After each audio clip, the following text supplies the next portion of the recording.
My name's Joe Dangert. I teach students in a special education class. Currently, I teach upper elementary here at the Learning Center.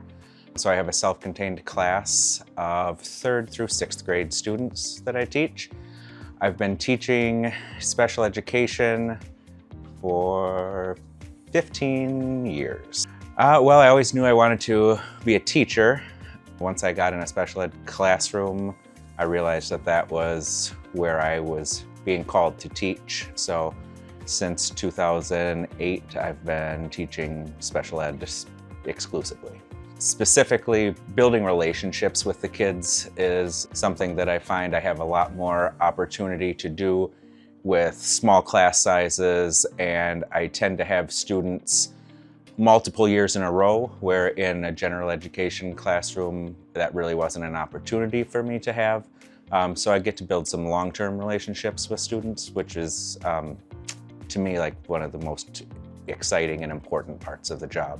A lot of the work that we do with kids right now is working on life skills and social skills specifically. So we teach in a center-based classroom in a center-based school. So what we have been doing is doing a lot of inclusion, partnering with Rudyard area schools.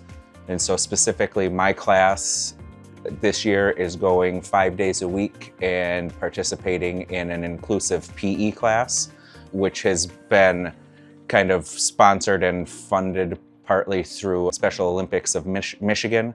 So we have a unified PE class where my class partners with the 5th grade class at Rudyard schools.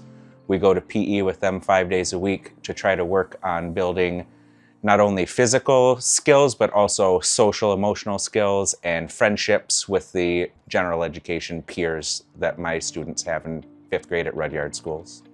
The most rewarding aspect is seeing kids build friendships and relationships, and just the excitement in their faces when they see you. If you're thinking about it at all, it's a very rewarding field to be in, but just jump in and go for it, because the relationships that you're going to build with these kids and the growth that you see your students make is worth any of the potential hassles. I think in high school, working as a teacher's assistant, or some schools are starting career and technical education courses where students are being teacher cadets or shadowing teachers for semesters.